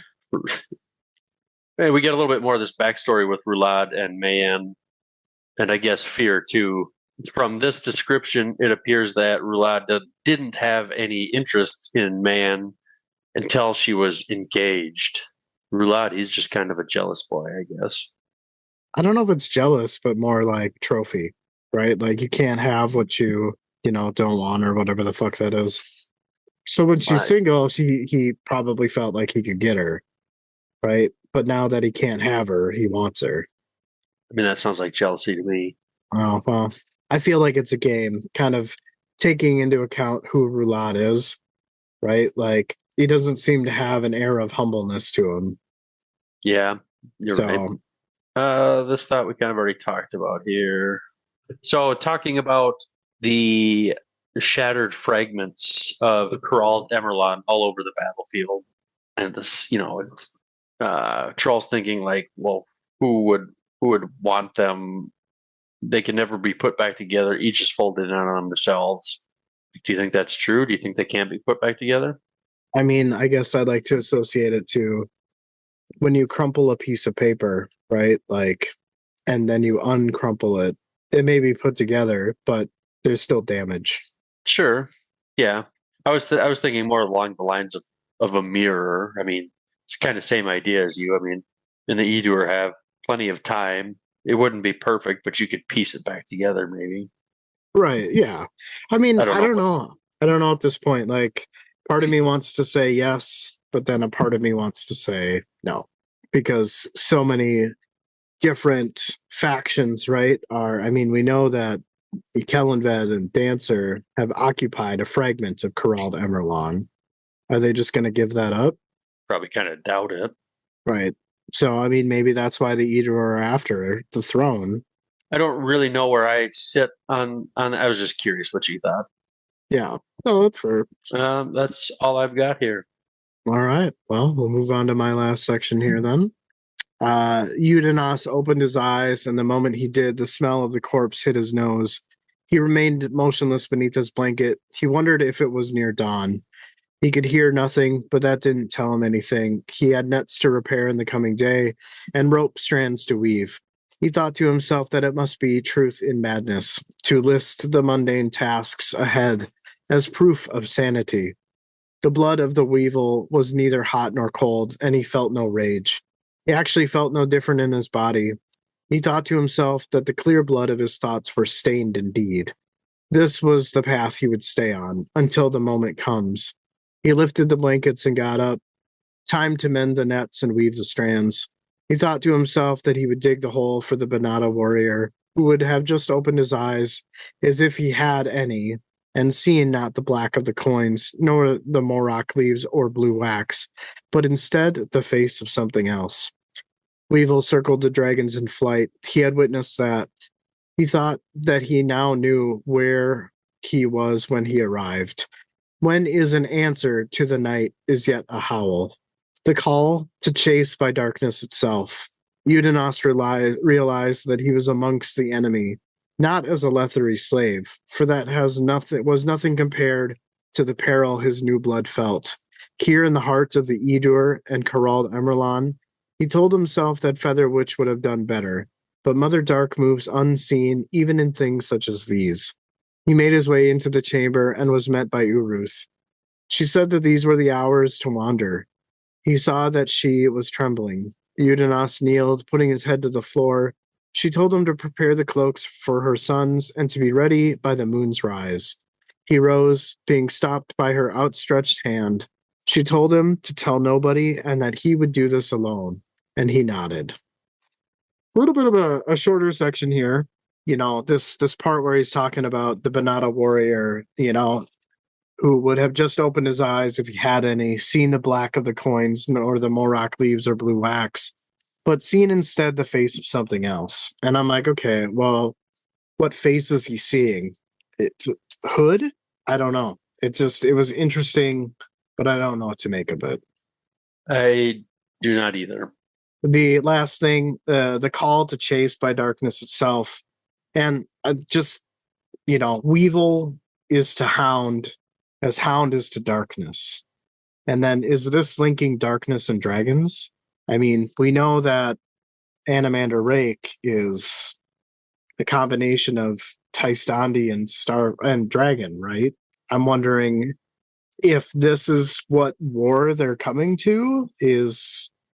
I mean, he's obviously got the blood of a weevil, which is part of the Eliant hold. And it seems that he says that, he's amongst the enemy, not as a Letherii slave, for that was nothing compared to the weevil blood, here in the heart of Edur and Corralled Emerlane. So I'm wondering if the dragons are also at war with the Edur, is kind of what I'm surmising from that. But Scavendari and Sylphus both were soul taken into dragons. Right, but being a soul-taken dragon probably does not put you in the the hold of the Elliot, right? I guess it just to me, I would be confused as to why you would war with the dragons, but then you would shapeshift into a dragon to fight them. I guess you have something of equal power, I guess, but Right. Yeah, I mean, again, the approximate. Elliot and the dragons. I mean, we've gotten glimpses of them in previous books, but like really no explanation. So I think we're gonna get more of that in this book, which I'm excited about. Cool. But yeah, with that, I'm ready to take her home. All right, this was the big section here. The mood had risen and shadows crept out. Father Shadow's battles had shaped this world in more than one way, while Scavendari was the defender of certainty, be it blazing white or all swallowing black. The defeats he had delivered, such as the burying of Brother Dark and the imprisonment of Brother Light, as both were gifts, not just to the Edur, but to all those who were born and would die. The gift of freedom, a will that was unchained unless one put the chains on themselves, rattling offers, promises of salvation against confusion, worn like armor. Troll saw chains on the Letherii, the net that bound them woven together in a chaotic mess with no beginning or end. He understood why they worshipped an empty throne, and he knew how they would justify all that they did. Progress was a necessity, and growth was gain. Recip- Reciprocity belonged to fools, and debt was the binding force of all nature, of every people and civilization. Debt was its own language with words like negotiation, justification, and compensation. An empty throne that sat upon a mountain of gold coins. Father Shadow sought a world where uncertainty could be a poison against those who used to refuse their change of views, those who held wisdom at bay. Every fortress eventually crumbled from within, from the chains that held them close. In his mind, he argued with the ghost, the betrayer, the one who sought to murder Scabandari all those thousands of years ago. He argued that every certainty is an empty throne, and those that only knew one, the path would come and. Let me try that again. He argued that every certainty is an empty throne, and those that only knew one path would come and worship it, even if it led them to a cliff. He argued with the ghost silence. He realized he spoke with ferocity from the steps of an empty throne. Scabandari never had that one. He had vanished in this one, lost on a path nobody else could follow. Troll stood in front of the corpse and on its mound of rotting leaves and felt the desolation in his soul. Multiple paths were before him, all sown with despair. He heard boots behind him and turned. It was Fear and Roulade. Fear greeted Troll. Troll asked where they were going. Fear said their father was praying for guidance in the temple. Roulade said their mother sends them to the stone bowl. Troll said he didn't know what that was. Roulade said it was an old place in the Kashan, some sort of trench. Troll was surprised his brother knew of this place. He said he had only learned of it this night. Their mother had described it, though they had walked along the edge of the trench, but the darkness of its heart was impenetrable. How could they have known it was a holy site? Troll was confused at a holy site being in absolute darkness. Fear said the significance of that statement would soon be made clear. They began walking, and Troll asked Fear if their mother had spoken about this before. Fear said he was the weapons master. There were rites to observe. Among them, Troll knew he had to memorize every battle the Edur had fought, and he wondered why he thought about that. They continued walking, avoiding the pools of moonlight unbroken by the shadows. Troll said that Tomad had forbade this journey. Fear said when it came to matters of sorcery, Uruth was superior. Troll asked if that's what this was, a matter of sorcery. Roulade snorted and said he had stood with them at the longboats. Troll agreed and asked Fear if Hanan Mosag would approve of what they are doing at Uruth's request. Fear said nothing. Roulade spoke up, saying Troll was filled with doubt and it binds him in place. Troll interrupted him and said he watched Rulad walk the chosen path in the cemetery after dusk's departure, but before the moon rose. If Fear had any reaction to this, he didn't show it in any way. Casually, Rulad said, "What of it?" Troll told his brother that his words were not to be answered with a lack of respect. Rulad said he knew Fear was busy with overseeing the return of weapons to the armory and felt a malevolent presence, and so he stood in hidden vigil over the betrothed, who was also not alone in the cemetery. He may be unblooded, but he was not without courage. He stood in his brother's place. Troll asked what he meant by malevolence, whose it was. Rulad had no answer, only that he felt it. Troll asked Fear if he had any questions for Rulad on this. Fear said no, there was no reason to do this when he is around.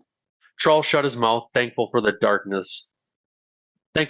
darkness was there to hide his face. After that there was silence for a time. The trail gained elevation, and soon they reached the highest point, and the sky soon started to lighten overhead. Soon they reached the trench. A gorge cut through the bedrock. They were at the widest point, about 200 paces across. The other side, maybe a little higher, but otherwise the same. Fear took off his cloak and cleared some dead branches from a cairn. Fear told them to remove their cloaks and weapons as he took a knotted rope to the edge. He found an end and tied his sword and packed to it. Troll and Rulad did the same. Fear lowered it over the side.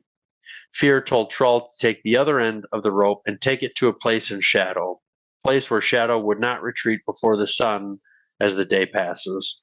He took the rope to a boulder and fed the end into the base of the shadow and felt many hands grab it. Troll stepped back and the rope was taut.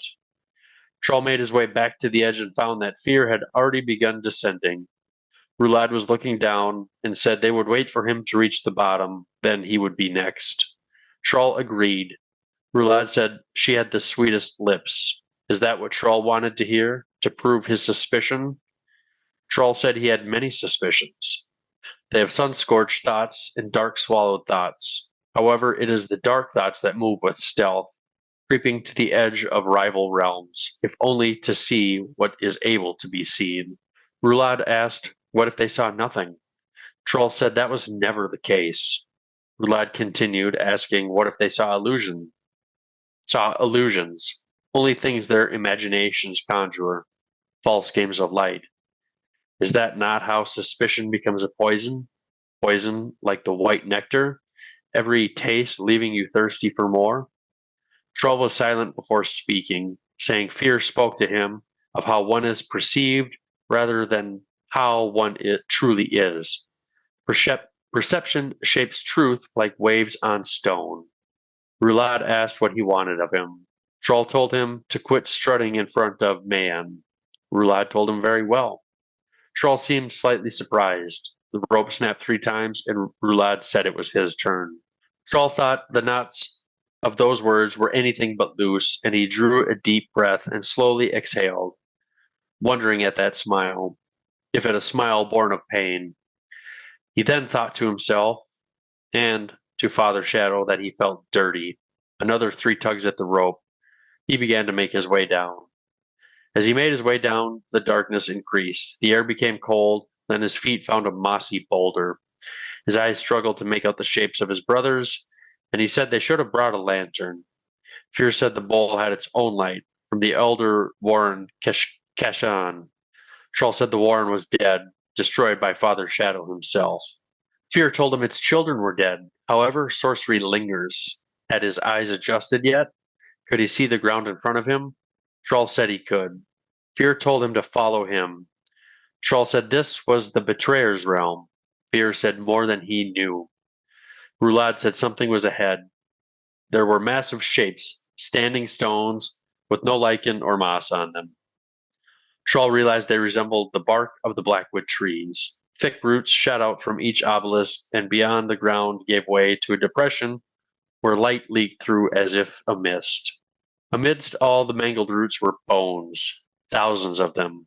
Troll saw Kashan, the enemies of the ancient Eden. Edur, reptilian snouts with fangs and bones that were easily identifiable as Edur. Among them, even the bones from a Wyval and Eliant. Fear said, Kashan sorcery is born from sounds their ears could not make out, formed into words that loosen the bindings that hold all matter together and hold them to the ground, sounds that bend and stretch light. With this sorcery, they fashioned fortresses of stone that rode in the clouds. Kashan sorcery was sent into Mother Dark like a plague, so the gate from Krald Gulain was sealed from all other realms. Mother Dark driven into the very heart of the abyss, witness to an endless swirl of light around her, all that she would devour until the last speck of matter vanishes within her. So the Kashan, who are now long dead, set upon Mother Dark a ritual that will end in her murder when all light is gone. Where there is no way to cast a shadow, shadows will die. When Scabandari had discovered this, it was too late. The death of the abyss cannot be averted. The journey of all that exists repeats on every scale. From realms too small to see to the abyss itself, the Kashan locked things into mortality, driving towards extinction.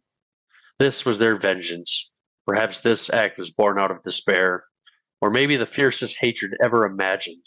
As they saw their own extinction, they forced the same fate upon everyone. They were silent as Fear's words trailed off. Rulad said he saw no signs of this final convergence. Fear said it was a distant death, but it would come. The Tyson invasions drove the Kashan to this last act. Father Shadow earned the opposition of every elder god and ascendant. Because of the Kashan ritual, the eternal game between light, dark, and shadow would end along with it, all of existence. He told them this secret information so that they would better understand what had happened here, what was done, and why Hanan Masag speaks of enemies beyond the mortal Letherii. Troll looked down into the pit and said they killed him. Fear said they killed his physical body and imprisoned his soul. Yes. Rulad said that could not be the case. Fear said it was. Their god was killed. Troll asked who. Fear said it was all of them, the elder gods and Eliant. They loosed the blood in their veins. The dragon spawned a child of unimaginable terror to hunt down Scabandari. Father Shadow was brought down. An elder god named Kilmandaros wrecked his skull. They put his spirit in a prison of eternal misery that would last until the abyss was devoured. Fear said Hanan Mosag meant to avenge their god. Troll shook his head and said the elder gods were gone along with the Eliant. Hanan Mosag commanded 6 tribes of Edur and a fragmented warren. Rulad said that was about 420,000 Edur, and for all they have explored, they have found none of their kin among the other fragments of Grald Emerlon. It was one thing to fight the Letherii, but now they were supposed to take on every god in the world? Fear only nodded and said they were told what was known, not to see them bend the knee to the Warlock King and praise his name. He needs power and cares nothing for its taint. Rulad told him his words were treasonous. Fear asked if they really were. Hanan Mosag asked them to undertake a dangerous journey and deliver a gift into his hands. But a gift from whom? Troll said they couldn't deny him. He would just choose others and they would be banished or worse. Fear said they would not deny him, but they would not be blind fools about it either. Rulad asked what Benatis knew of this. Fear said everything, maybe even more than Uruth herself. Troll looked down again at the dragon skull and asked how he was certain that was in fact Scabandari Blood-Eye. Fear said it was the widows that brought him here.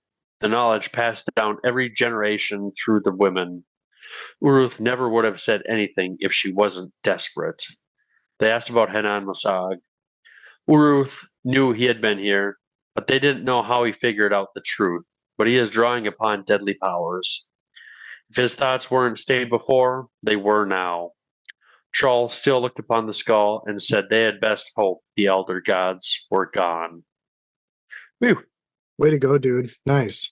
Yeah, that was like 10 pages. That was a pretty big that section. was a long one for sure. Yeah. All right. Let's see what I got here. First thoughts. talking about Scabandari, the defender of certainty, be it blazing white, all swallowing black, the defeats he delivered, such as burying Brother Dark, the imprisonment of Brother Light, as both were gifts, not just to the Edur, but to all those who were born and would die. Just a pretty broad and all-encompassing statement there, I guess. I don't know. It felt like kind of a weird thing, but I mean, I guess it makes sense if this is basically a fight for the world itself. Right. Next thought, Troll, he asked Fear if their mother had spoken about this before, the holy site, I guess. And Fear said that he was the weapons master and there were rights to observe. And so, like, I don't know, is that a yes or a no answer? I don't know what you took out of that. I was very unclear based on I that thought statement. I thought it was a yes because it sounds like there's a protocol in place, tradition, right? Sure. Okay. Yeah. And then just continuing off of that, those rights he has to observe, one of them is that he has to memorize every battle that Edur had ever fought, which seems kind of crazy. Maybe they haven't really fought as many battles as I feel like they have or could have, but if they're living hundreds of thousands of years, like there could be a lot of battles in that span of time. Well, right. Yeah. And I mean, it sounds like they've had many enemies over the years, kind of based on the section, right? Yeah. So Yeah. I would imagine that there's a lot to memorize. Yes. Yeah. It seems impressive. Do you think, like somebody's just like, okay, tell me every battle we've ever fought, and you like screw it up? Do you have to start over? Maybe. Always possible. I'd be curious to see that like play out. Yeah. Rulad talking about how he felt this malevolent presence, and so he went to go protect the betrothed man. They weren't alone in the cemetery. There were others there. And he might be unblooded, but that doesn't mean he's not brave. All he was doing was standing in his brother's place. And I feel like there is a lot of evidence to suggest that that's not the case, but I don't really know what it is. I want to believe him in that that was his intent. I think it's bullshit. I think it's a bullshit story. I mean, I agree. I want to believe him, but yeah, do I really? Not really. Yeah, we'll see what happens. I think that Rulad, I'm not liking his character so far. So something about him is not sitting right. Bad vibes. Yeah. But then you get this statement that from Fear, Troll asked Fear if he had any questions for Rulad, and Rulad's like, Fear's like, no, we don't need to do this while he's here. It kind of makes me feel like Fear is in on it. It's kind of fishy. Yeah. I mean, is it some type of test for Troll? Like maybe they recognize that Troll is like the odd duck out, so to speak. So they're like setting up this thing to, I don't know. I don't know what to make of it either. I feel like this could very well be like, what's that word? Prediction for Troll shorting, like a hint at it. As the kids say, it is sus. Right. Yes. Very sus. So this rope, Troll takes this rope to the boulder, and many hands grab it. I don't know. Like I felt like there were actually like hands in those shadows grabbing the rope. Mm-hmm. I don't know what you thought, but just like more eeriness, more horror type vibes that I really liked in this chapter. Yeah. I immediately thought of shadow wraiths. I guess I didn't think of that, but I just got spooky vibes from it, Yeah, it was cool. It was interesting. A nice detail. Yeah. This line here, perception shapes truth like waves on a stone. I don't remember if it was chapter 1 or whatever early chapter it was, where we get the talk about the waves crashing into whatever it was and wearing it down over time. Do you remember what I'm talking? I can't remember. Yeah, the mountain or whatever. Yeah. Or the giant, yes. so to speak. Yeah. Yep. But then just like I don't know if you've ever heard the saying that perception is reality. Oh, I've heard it. Yep. You've Taken that, yep, yeah. My thoughts exactly. Cool. I like it when we align on things. Yeah. And then so they make it to this Kashkan trench, Kashkan, I don't know. somebody can correct us on how to say that, I suppose, but whatever, tomato, tomato. But you're seeing all these bones, and we get, the reptilian snouts with fangs. Like, it's got to be Kachane Shamal. Like, and I guess, we saw them fight in the prologue, so it makes sense, but I don't know. Yeah, no, that's exactly. It's either Kachane Shamal or it's the Eliant, right? Well, I suppose it could be dragons too, yeah. Yeah. I didn't even think about that. That's a good thought. This whole bit where it's talking about how the Kashan sorcery is born from sounds their eyes couldn't hear. Did I say eyes couldn't hear? Ears, Ears yeah. couldn't. Ears couldn't hear. I'm not sure if I fucked that up or not. This is fine. It's fine. My eyes hear a lot of things, man. My ears don't see anything though. Right. But like, this was just cool stuff. It formed into words that loosed all bindings, that hold all matter together, hold them to the ground, sounds that bend and stretch light. It just sounds like they're messing with gravity and atoms and shit, which I just thought was really cool. It is really cool. But also, like, what happens when you're in a pitch black room? You can't see. Right. So what else do you have to rely on? Your ears. Right. Other senses, I guess, touch, whatever. So my guess is that before light, right, darkness existed. So I would imagine, like, very similar to bats, right? And like sonar, ways of communicating without seeing are coming to mind. So maybe this is something where the Kel hunters or the Kel or the Kachane Shamal maybe were born in darkness. Yeah, could have been. And that is their sorcery, right? Continuing with sorcery, that talks about how, like, they made fortresses of stone that rode in the clouds, and they're like, okay, it's the Kachane Shamal. Like, that's who we know made those things. Right. And then, like, I just had this thought. I don't know if you felt similarly, but Mother Dark, driven into the very heart of the abyss, witness to an endless swirl of light around her, all that she would devour until the last speck of matter vanishes within her. A black hole is what I envisioned. Which kind of goes along the lines of space, right? Yeah. And these stones that rode in the clouds, could these be meteors? Oh, cool. Nice. I like that. I didn't think of that. Yeah. But also, thinking about your whole gravity thing, what are these mountains of stone doing in every other aspect that we've seen Moonspawn? Like destroying shit? They fly, they float. Oh, which is an act of defiance of gravity or a manipulation of gravity. But also think about its name, Moonspawn. Is it possible that maybe not necessarily from a moon, but maybe it is a piece of rock that fell to Earth, born from some type of hold? Getting the deep thoughts there. Yeah. This, like, next paragraph we get, what Scavendari discovered is too late. The death of the abyss cannot be averted. From all the realms, too small to see, to the abyss itself, the Kashan locked things into mortality, driving towards extinction. This was their vengeance. Perhaps this act was born out of despair, or maybe the fiercest hatred ever imagined, as they saw their own extinction and forced that same fate on everyone. Man, that was dark. Mm-hmm. And like, how small and insignificant did it make you feel? And just like nihilistic, like nothing matters, like cosmic horror type shit. Like, I just like it all. I loved it. Yeah. But isn't it kind of funny, like, a little bit before your previous comment, they say that the Kashan sorcery was sent into Mother Dark like a plague. So the gate from Karald Galain was sealed from all other realms. Well, we know that Kashan sorcery is some type of sound, right? So they sent probably unpleasant sounds into the realm of Mother Dark. And so therefore that is what caused that gate to seal. Is it possible that if the Kachane Shamal were born in darkness, maybe the introduction of light made them feel revenge? You clearly paired up with Father Light, and so maybe that made them I don't know. It's just, it's weird.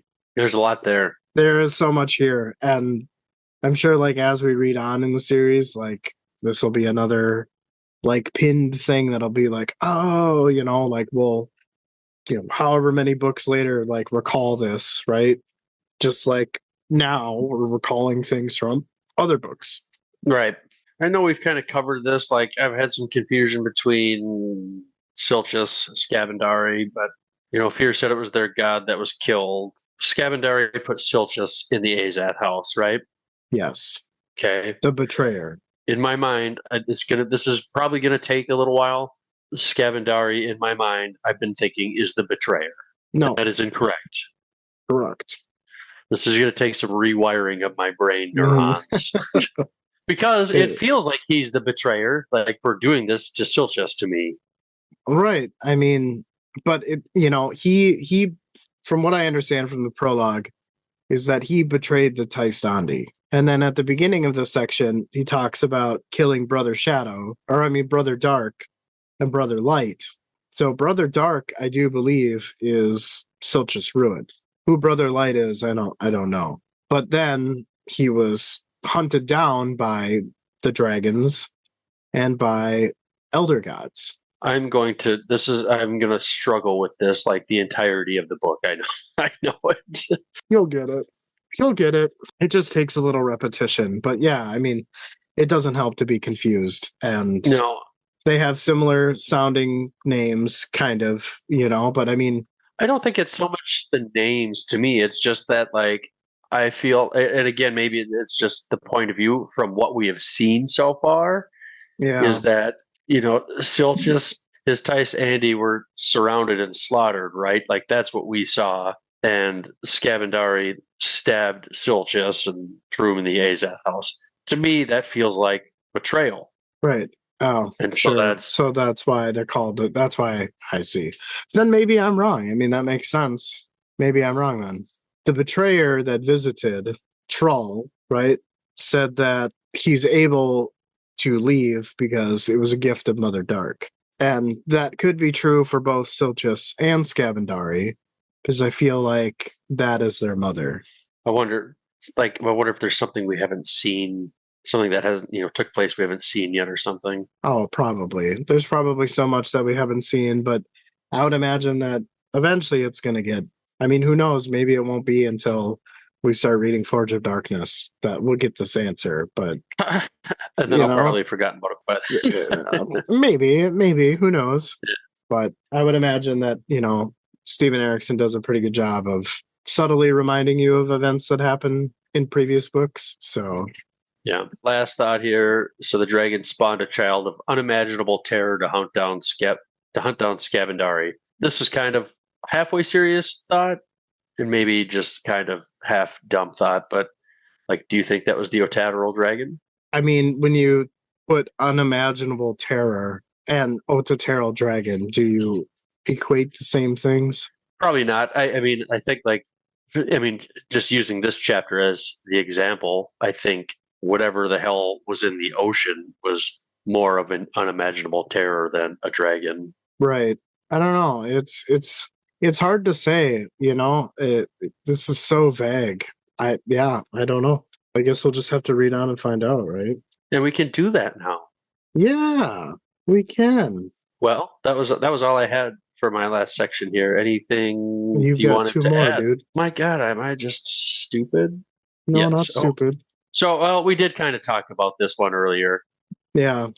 But right now my running theory is that spear is ice spear is called Midnight Tides for some reason, and I don't know why that popped into my head. The only thing I can think of is that line.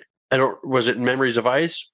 They said something about the deliverer of Midnight Tides. I don't remember if it was Memories of Ice or House of Chains, but wherever it was Memories of Ice, yeah. But just the way that was worded made me think of that. Sure. Okay. Midnight Tides also reminds me of an event, though, too. But also, you have to remember that, from what I understand about this ice spear, is that there's a soul trapped inside. Whoever is delivering the Midnight Tides is probably inside the spear. Not the deliverer, but I think the spear is just a vessel. Gotcha. And it's more about the soul inside, and the soul inside is probably Midnight Tides. Well, I'm excited to find out. I mean, I think we'll get the answer to that in this book somewhere. Oh, for sure, yeah. All right. My real last thought here, talking about Uruth. Well, so all this information about the the trench or whatever is passed down through the women, right? Yeah. And Uruth only has sons. So maybe she was desperate, and that's why she told Hanan Masag or whoever it was.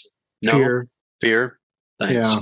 I mean, I guess, I don't know, if when Fear got married, I suppose man already knows, I mean, or yeah, maybe but knows. but didn't it say? Yeah, I mean, didn't it say that it was the widows that only knew about Scavendari because they were the one who tended to him? So it makes Hmm. me think that this would be unmarried women. Maybe You could Maya be right. knows because eventually, I mean, everybody starts off unmarried. So, but also Right. it's funny how earlier in this chapter, not terribly earlier before this by any means, but there's a comment where they talk about how women are useless, right? Essentially, but that's clearly not the case according to this, Right. This is some pretty big info. right? And important, right? Kind of Yeah. like we found in House of Chains with Febrile and him burning all of the knowledge in that one city so the Malazans can have it, right? Like, knowledge is power. And I mean, look Yeah. what the absence of it led to. And just like this isn't even written down, this sounds like it's just word of mouth. Right, which is probably very important to get the details crystal clear. Yeah. Like somebody who initiated, like, had to, make that known. True. True. True. But yeah, Well, we got another chapter down here. yes, we do. I know that by the time somebody witnesses this episode, just know that it's aligning with a day or two before the prologue goes out. So I finally got the art made. It wasn't Oh, terribly did you? difficult. Yeah, You'll have to show me. yeah, you'll see when I release the prologue episode. Just You're gonna make me wait. Okay. I mean, you I'll can wait. wait 2 days, but maybe I'll send you a picture of it or something. Gotcha. But yeah, another episode down, another chapter done, and we're slowly but surely, like every book, making our way through Midnight Tides here. Yeah. What do you think we will see in chapter 4? Ah, man, I would imagine I'll be right about the format again, but first chapter was the Edur, second chapter was the Letherii, third chapter was the Edur. So I'm wondering if we're going to go back to Bug and Hole and, Brian and all those guys from chapter 2. Yeah, I would probably agree with that. See more of what their scheming is getting up to.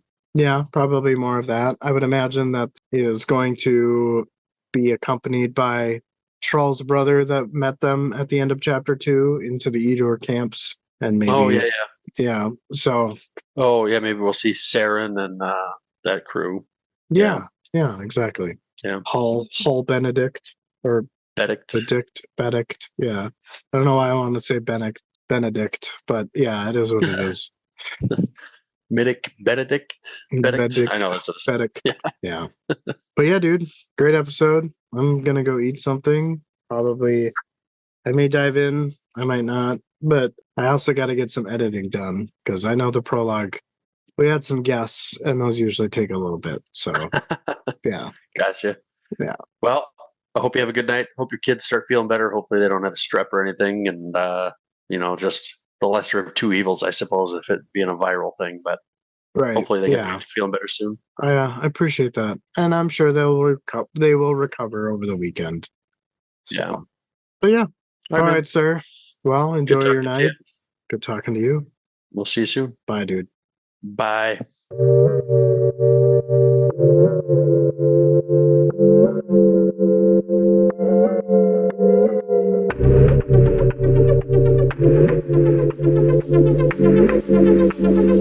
DMJ's Epic Quiz.